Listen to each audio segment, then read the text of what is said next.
हाँ तो स्टूडेंट्स, आज हम फिर एक्सरसाइज 1.2 जो रिलेशंस एंड फंक्शंस हैं, चैप्टर नंबर 1 है आपका। क्वेश्चन नंबर 1 मैंने कल किया था।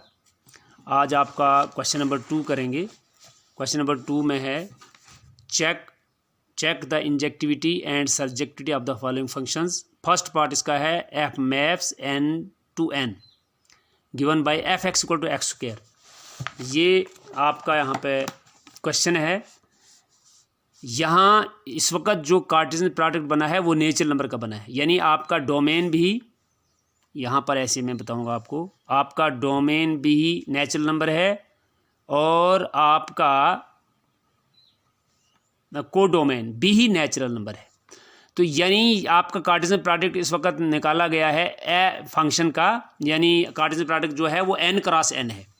यहाँ नेचुरल नंबर है और मैंने आपको बोला है कि यहाँ n में जो होते हैं वो आप x एलिमेंट लेते हो और यहाँ जो निकलते हैं वो y एलिमेंट निकलते हैं, क्योंकि फंक्शन बनता है आपका f of x is equal to y, f of x equal to y. यानी यहाँ आप इनपुट करते हो नेचुरल नंबर, सपोज 1 है, 2 है, 3 है, 4 है, सो ऑन है, और यहाँ पर भी हैं नेचुरल नंबर ही, वो भी हैं 1 2 3 4 5 6 7 8 9 वगैरह वगैरह, नीचे तक आप जाएंगे इसमें।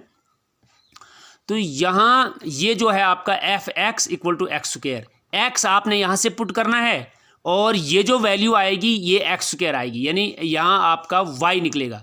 तो आपने देखना है, चूँकि मुझे चेक करना है फंक्शन में क्या मुझे चेक करना है, मुझे चेक करना है injectivity of the function and surjectivity. आपको शायद अगर आपने मेरे लास्ट वीडियो को देखा होगा, कल वाले को या परसों वाले को, तो इंजेक्टिव फंक्शन तब होता है जब उसको हम 1 मानते हैं और सर्जेक्टिव तब होता है जब वो अनटू होता है। वो भी मैंने आपको बताया था जब मैंने डेफिनेशन आपको पढ़ाई थी 1 फंक्शन की और अनटू फंक्शन की। तो 1 को इंजेक्टिव फंक्शन बोलते हैं और अनटू को सर्जेक्टिव। तो मैं फिर रिपीट करूँगा, इंजेक्टिविटी का मतलब है कि यहाँ जो भी आपका एलिमेंट पुट करेंगे एक्स के अंदर, तो जो इसकी इमेज यहाँ बनेगी, क्योंकि ये प्री इमेज है, ये इमेज है, ये डोमेन है, ये कोडोमेन है, ठीक है, या ये डोमेन है और ये रेंज है। तो ये भी मैंने आपको बताया है, range is always subset of codomain या इक्वल टू कोडोमेन। तो अब आपने यहाँ से जो आपने इनपुट करना है, एक्स की वैल्यू लेनी है आपने, और फिर इस फंक्शन यानी f x equal to x square, जो आपका फंक्शन है F of x is equal to x square, जो है यहाँ इसमें से आपने पुट करना है यहाँ एक्स की जगह और एक्स स्क्वायर निकालना है आपने। तो सपोज आप 1 करेंगे, इसमें पुट 1 करेंगे तो यानी आप एफ ऑफ 1 करोगे, एक्स या 1 लोगे तो आगे 1 स्क्वायर का मतलब क्या हो जाएगा 1। इसका मतलब 1 जो है वो मैप है 1 के साथ, ठीक है भाई। जब आप 2 लोगे, अब क्योंकि नेचुरल नंबर में से आप, ये डोमेन है आपका, जब आप एफ ऑफ 2 निकालोगे ये 2 स्क्वायर हो जाएगा इज इक्वल टू 4। 2 वाला किसके साथ जुड़ेगा, 4 के साथ, ठीक है।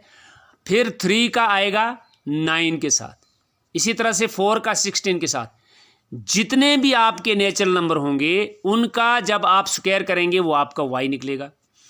और आप देख रहे हो हर एक एलिमेंट जो इसमें डोमेन है वो अपने अपने अलग, ऐसा नहीं है कि 1 जो है उसका भी इमेज 1 है और 2 का भी इमेज 1 है, 3 का भी इमेज 1 है, ऐसा नहीं है।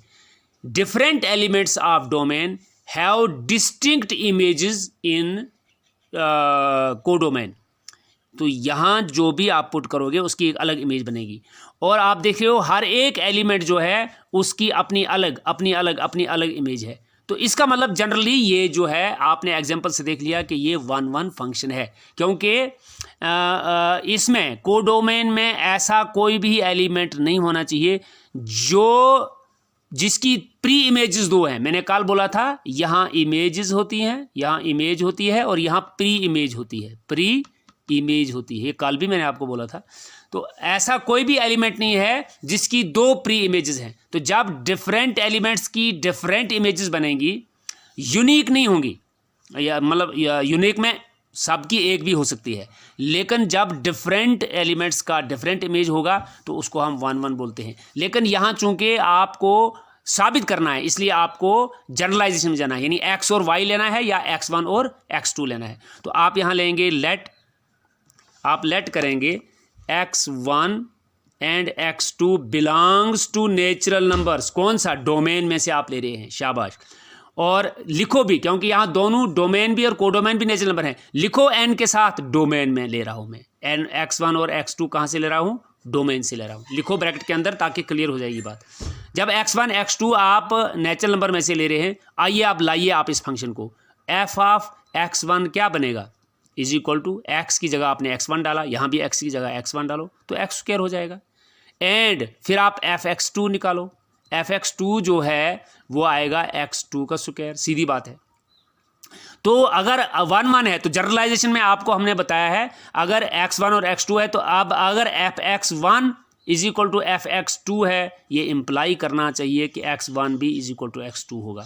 अगर fx1 is not equal to fx2 तो x1 is not equal to x2 होना चाहिए, तब जाके ये जनरलाइजेशन में इसको हम बोलते हैं ये 1 1 है। तो देखिए आप यहाँ आप पुट कीजिए, या take fx1 is equal to fx2 must implies fx1 x1 का square is equal to fx2 x2 का स्क्वायर। जब स्क्वायर रूट आप दोनों तरफ से कैंसिल करेंगे, चूंकि नेचुरल नंबर में से है तो आपका x1 इज इक्वल टू निकलेगा x2, नेचुरल नंबर में है। हालांकि आपने देखा है कि अगर x1 square is equal to x2 square है तो ऐसा भी तो हो सकता है अगर x1 की जगह आप -1 डालें तो यहाँ फिर 1 निकलेगा, x1 की जगह 1 डालेंगे फिर भी 1 निकलेगा। लेकिन चूंकि -1 जो है वो इंटीजर की बात है, इसलिए हमारे पास x1 इज इक्वल टू सिर्फ प्लस माइनस x2 नहीं निकलेगा। जैसे आपने पिछली क्लासेस में पढ़ा है, अगर आपके पास x square is equal to 4 होता था तो यहाँ आपका x स्क्वायर को आप स्क्वायर रूट करते थे is equal to plus minus square root of 4 करते थे, क्योंकि ये क्वाड्रेटिक इक्वेशन बनती है। और क्वाड्रेटिक इक्वेशन में आपने देखा है -b plus minus square root d divide by 2a जो आपने फार्मूला निकाला है। तो यहाँ स्क्वायर रूट कैंसिल हो जाएगा, ये x हो जाएगा प्लस माइनस स्क्वायर रूट 4 हो गया 2 का square root cancel is equal to plus minus 2। तो देखिए बिल्कुल बात है, अगर x आप +2 लेंगे इसमें 2 का स्क्वायर 4 आएगा, x अगर -2 लेंगे -2 का स्क्वायर भी 4 आएगा। लेकिन ये जो है ये तब की बात है जब आपका इंटीजर भी साथ में हो या रियल नंबर हो या रेशनल नंबर हो। चूंकि नेचुरल नंबर में है लिहाजा नेचुरल नंबर में ये पॉसिबिलिटी नहीं है, इसलिए x1 इक्वल टू x2 हो गया। तो जब fx1 fx2 हमने लिया और x1 x2 के बराबर हो गया, what does this imply? This imply given function is 1 1, given function is 1 1 function और इंजेक्टिव फंक्शन, इंजेक्टिव फंक्शन, ये इसकी इंजेक्टिविटी शो हो गई। अब अनटू की बात है, यानी ये मैंने करना था 1 1 या सर्जेक्टिव फंक्शन प्रूव, ठीक है। अब मैं करूँगा अनटू या सर्जेक्टिविटी को मुझे प्रूव करना है, ठीक है भाई।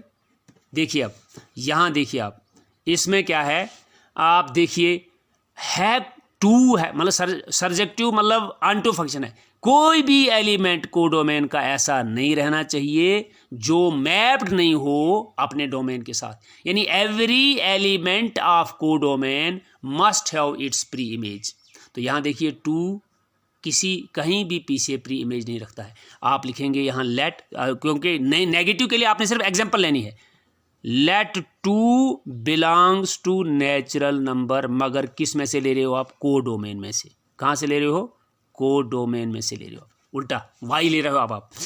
तो let 2 belongs N natural numbers, we see that 2 is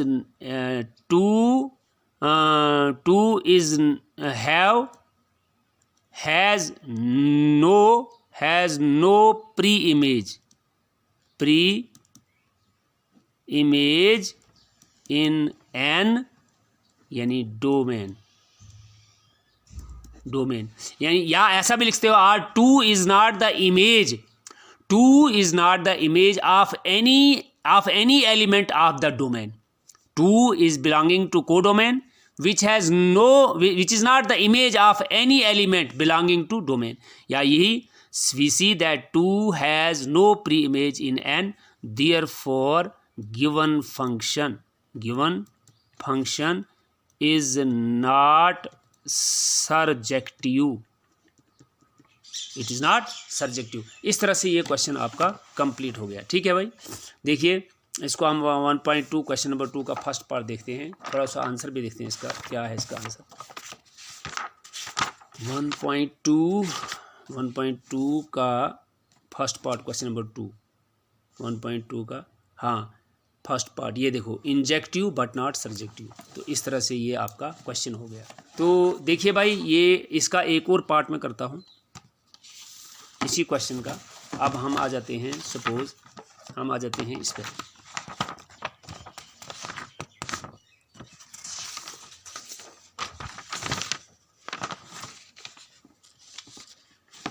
बाकी आप कर ही सकते हैं। देखो आप नीचे है एफ मैप्स, यहाँ पे देखिए F maps Z to Z given by F x equal to x square, फिर आर की बात है, फिर N maps N given by F x equal to X cube, तो Z map Z given by F x equal to X cube. मैं last part इसका करूँगा we part, question number 2 कर रहा हूँ मैं, क्वेश्चन नंबर 2 और पार्ट कर रहा हूँ मैं इसका अब वी पार्ट।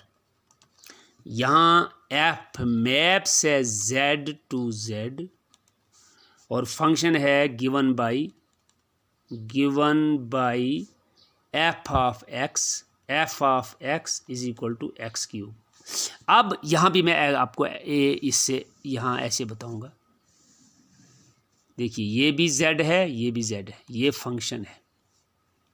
ठीक है भाई, तो आपको पता है z मीन्स इंटीजर्स, z का मतलब इंटीजर है। तो यहाँ क्या है, -3 भी है, -2 है, -1 है, 0 1 2 3 4। अलबत्ता यहाँ ना तो फ्रैक्शन इसमें नहीं है और ना इसमें डेसिमल वाला है, भी सेम है। यहाँ भी -3 -2 -1 0 1 2 3 4 सो ऑन। ठीक है, तो आपका फंक्शन क्या है, F of X equal to X cube. ठीक है, आप देखिए आप यहाँ पर जब भी सपोज यहाँ आप -3 करते हैं, एफ करते हैं आप -3 पुट, ये इनपुट है क्योंकि ये एक्स आएगा आपका, ये एक्स है और ये वाई वाले हैं, एफ एक्स को वाई भी बोलते हैं। तो यहाँ आएगा क्या, आ गए -3 का क्यूब, कितना हो जाएगा -27, बिल्कुल -27। तो क्या यहाँ जब ऊपर जाएंगे आप वापस जाएंगे -4 -5 आप, क्योंकि सारे इंटीजर्स, तो बिल्कुल -3 जो है किसके साथ जुड़ेगा, -27 के साथ, यानी -3 has got image in its codomain that is -27। -2 का -8 आएगा, -1 का -1 आएगा, 0 का क्यूब 0 आएगा, 1 का क्यूब 1 आएगा, 2 का क्यूब 8 आएगा, 3 का क्यूब 27 आएगा। ठीक है, 4 का क्यूब आ जाएगा 64। तो लिहाजा इसकी हर एक जो एलिमेंट है जब उसको इसके अंदर डालेंगे आप, तो यहाँ जो इंटीजर्स में से आपका आ जाएगा, मैप हो जाएगा वो। -2 जो है वो आपका सपोज -8 से जुड़ जाएगा, -1 से जुड़ेगा, 1 आपका 1 से जुड़ेगा, 2 आपका 4 से जुड़ेगा, 3 आपका 9 से जुड़ेगा, 4 आपका 3 आपका 27 से जुड़ेगा, 4 आपका 4 4s आर 16 4s आर, यानी 4 का क्यूब दैट इज 64। तो हर है कोई जो लेफ्ट हो रहा है, हर एक एलिमेंट जो है आगे इसके साथ मैप किया हुआ है, यानी हर एक एलिमेंट की इमेज है, कोई भी एलिमेंट छूटा हुआ नहीं था। सो फंक्शन भी है और हर एक का अपना अलग जो है इमेज है। तो इसका मतलब ये 1 फंक्शन है, लेकिन आपने करना है जनरलाइजेशन में प्रूव। अब आप वही लिखेंगे, let x1 x2 belongs to z, यानी डोमेन में से ये बिलोंग कर रहा है। ठीक है, देयरफॉर f ऑफ x1 आएगा इज इक्वल टू आपका x1 का cube and f of x2 आएगा आपका x2 का क्यूब। ठीक है भाई, एक मिनट,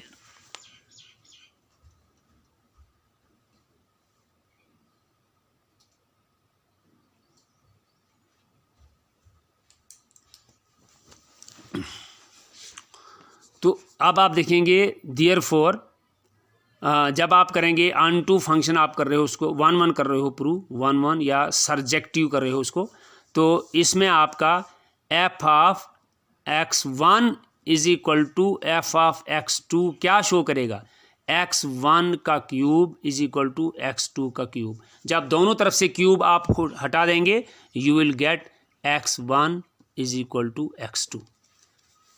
x1 जब इज इक्वल टू x2 आएगा, this implies given function is injective function, ठीक है।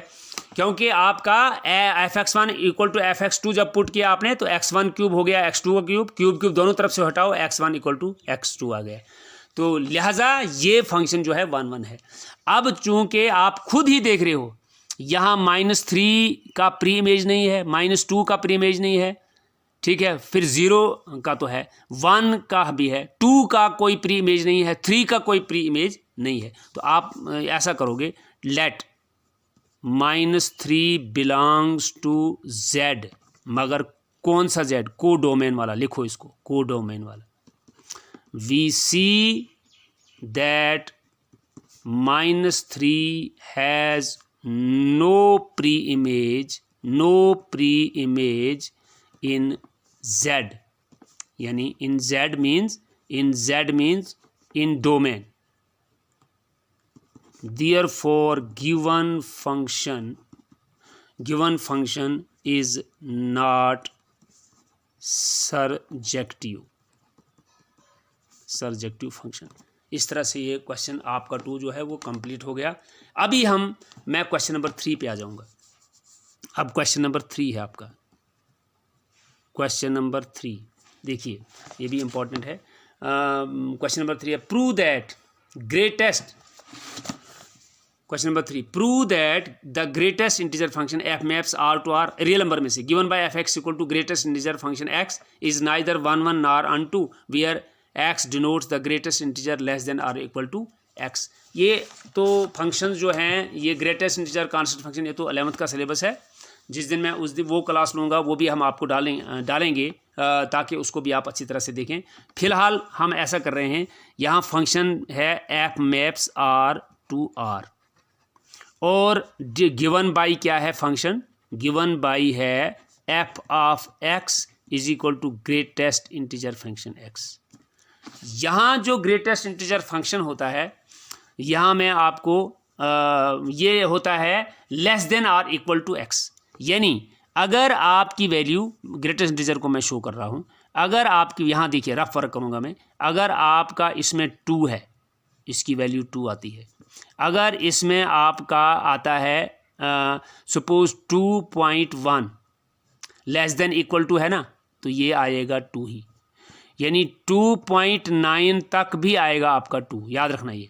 इसी तरह से आपका अगर है सपोज आपका है, यहाँ पर लिखता हूँ मैं, आपका -3 है तो इज इक्वल टू -3 ही आएगा, क्योंकि डिनोट्स द ग्रेटेस्ट इंटीजर की बात है, देखो सारा इंटीजर है, ठीक है। लेकिन अगर आपका -3.1 है, ये आ जाएगा आपका -3.1 जो है, ये नंबर लाइन से आपको ज़्यादा क्लियर हो जाएगा। तो यहाँ पर आप नहीं बोलोगे, देखिए नंबर लाइन में खींच रहा हूँ ये वाला नेगेटिव वाला शो करने के लिए, ये है ना आपका 0, ये है आपका -1, ये है आपका -2, ये है आपका -3, ठीक है। अब देखिए भाई, अगर आप -3.1 लेते हो, इधर बढ़ेगा ना, और ये लेस देन वाले होते हैं, -1 is less than 0, -2 is less than -1, -3 is less than -2, तो -3.1 इधर आएगा, देख रहे हो आप, इधर आएगा। तो यहाँ इधर जब आओगे तो इधर क्या होगा, -4, चूंकि आपने लेना है इंटीजर। अब -3.1 जो है दैट विल बिकम -4, क्योंकि इक्वल टू -3.1 क्या आएगा, equal to or less than, तो ये इधर वाला लेना होता आपने। आप देखिए आपने 2.9 भी जो है, यानी ये 1 था, ये 2 था, ये 3 था, हालांकि 2.9 यहाँ आता आपको, लेकिन आपने लिया क्या, 2 लिया, यानी इधर वाला लेना है, और वो भी इंटीजर लेना है। तो इस तरीके से मैं समझता हूँ आपको ये समझ आ गई होगी। अब देखिए यहाँ पर हम थोड़ा सा इसको मैं ऐसे समझाता हूँ, इस डायग्राम से समझाता हूँ आपको। ये भी आर है डोमेन और कोडोमेन भी आर है। ये है फंक्शन आपका। और क्या है फंक्शन आपका? एफ ऑफ एक्स है is equal to greatest integer function X. ठीक है, तो इसमें रियल नंबर में क्या होता है भाई? रियल नंबर में होता है -3b, -2b, -2.1, 1.5 है, ठीक है, 2, 3, 4.5, स्क्वायर रूट 2 माइनस वगैरह वगैरह, इसी तरह से -3, ये सारे हैं। इसमें कोई रियल नंबर में कोई भी आपका नहीं। -3, -2, -2.1, 1.5, 4.5, -3.8 या स्क्वायर रूट 2, इसी तरह से -√3 वगैरह, ये सारे रियल नंबर आपने पढ़े होंगे। रियल नंबर में सारा कुछ आता है। तो देखिए, जब हम इसको प्रूव करते हैं 1 1, ठीक है, तो देखिए आप 1 में क्या होगा। सपोज आप यहाँ पर ले लोगे, पॉजिटिव लूँगा मैं, आप यहाँ 1 लोगे, ठीक है, तो यहाँ भी सपोज 1 है। 1 की इमेज क्या आएगी? बिल्कुल 1। 1.2 लोगे, उसकी भी आएगी 1। 1.5 लोगे, उसकी भी आएगी 1। तो ये 1 नहीं हुआ, सीधी बात। यहाँ लेंगे आप लेट, आप ए करेंगे, let 1.2 and 1.3 belongs to R, यानी डोमेन लेंगे हम डोमेन लेंगे, ठीक है। तो यहाँ पर आप देखेंगे एफ ऑफ 1.2 का मतलब है, एफ ऑफ 1.2 का मतलब है 1.2 जो 1 आएगा, और एफ ऑफ 1.3 का मतलब है 1.3 जो अगेन 1 आएगा। यहाँ पर क्या है, यहाँ आपने देखा कि F, this implies F of 1.2 is equal to F of 1.3, क्योंकि 1.2 भी 1 आ गया और 1.3 भी 1 आ गया, लिहाजा एफ ऑफ 1.2 भी 1 है, एफ ऑफ 1.3 भी 1 है, ठीक है ना, बिल्कुल 1। बट यू सी लेकिन आप देख रहे हो कि 1.2 इज नॉट इक्वल टू 1.3। आपका क्या है, आपने जब शो करना है, आपने करना है एफ ऑफ x1 अगर एफ ऑफ x2 है, this must apply x1 is equal to x2, यानी ये दोनों भी बराबर होने चाहिए। तो ये दोनों आपस में बराबर, ये और ये बराबर नहीं है। तो यहाँ से हम लिख सकते हैं this implies given function is not 1 function, ठीक है भाई। अब हम आते हैं अनटू पे। अनटू फंक्शन कैसे हम इसको प्रूव करते हैं? देखिए, जितनी भी आपकी इमेजेस बनी -3, -4, 2, 2, 2, लेकिन रियल नंबर में तो -2.1 भी है, या -1.1 भी है, या -1.2 भी है। आप लिखेंगे since -1.2 belongs to real numbers, that is codomain, ठीक है। But -1/2 is not have no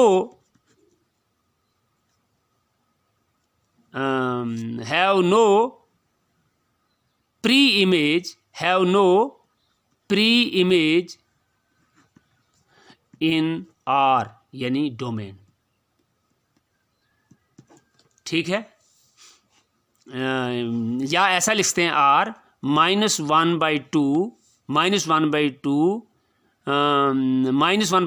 is not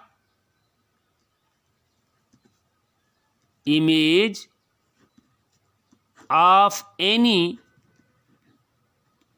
element of domain, ठीक है। या देखिए -1/2 जो आप यहाँ का आएगा, -1/2 जितने भी यहाँ से आप इमेजेस निकालेंगे वो सारे क्या बनते हैं? इंटीजर बनते हैं। -1/2 इज नॉट इंटीजर, तो तो -1/2 बिलोंग्स टू आर, यानी इसमें तो है, रियल नंबर में तो है, लेकिन -1/2 इधर कोई भी ऐसा एलिमेंट नहीं है जिसकी -1/2 इमेज। तो since -1/2 belongs R codomain but -1/2 have no pre image in R, or -1/2 is not image of any element of domain. ये ऐसा भी आप लिख सकते हैं। This implies given function is not onto, तो यही मैंने प्रूव करना था, is neither 1 1 nor onto, hence given function is neither 1 1 nor onto function. बस ये आपको देखना है कि यहां जो भी इनपुट करेंगे आप, इसमें रियल नंबर में से जो भी इनपुट करेंगे, आउटपुट जो आएगा वो हमेशा इंटीजर आता है। लेकिन इस आर के अंदर बहुत से क्या इन्फिनाइट नंबर ऑफ ऐसे नंबर हैं जो इंटीजर नहीं हैं, बल्कि वो क्या हैं, वो इरेशनल नंबर भी हैं और वो फ्रैक्शंस में भी है, यानी पॉइंट्स में भी हैं। तो ऐसा कोई भी नंबर यहाँ पॉइंट वाला नहीं है जिसकी कोई प्री इमेज यहाँ पे हो, या यहाँ से जितने भी आप पुट करेंगे एक्स ये वैल्यूज़, तो ग्रेटेस्ट इंटीजर जाके आगे जो आउटपुट देगा वो हमेशा इंटीजर देगा। तो ऐसे बहुत से नंबर यहाँ -2.1, -1.2, -4.5, 4.5, -3.8, ऐसे बहुत से नंबर हैं जिनका प्री इमेज नहीं है। एक भी नंबर अगर हमें निकलेगा ऐसा जिसका प्री इमेज नहीं हो, that is not unto function, क्योंकि वो मैंने आपको बताया है। यानी इसमें एक भी एलिमेंट ऐसा नहीं रहना चाहिए जो मैप्ड नहीं हो इसके डोमेन के साथ, तो इसलिए ये अनटू फंक्शन है। तो आपने देखा कि यहाँ क्या हुआ, यहाँ 1.2 और 1.3 की इमेज सेम आ गई, 1 आ गई, 1.9 तक सेम आ जाएगा 1। तो आपने देखा है कि 1 1 वो होता है जिसके यहाँ distinct elements should have distinct images in codomain. तो इसलिए ये हो गया आपका 1 1 भी नहीं है और अनटू भी नहीं है। इस तरह से ये क्वेश्चन 3 हो गया। इंशाल्लाह यहाँ से आगे, क्योंकि ये ज़्यादा लंबी हो जाती है, यहाँ से आगे कल करेंगे। ठीक है, चलिए।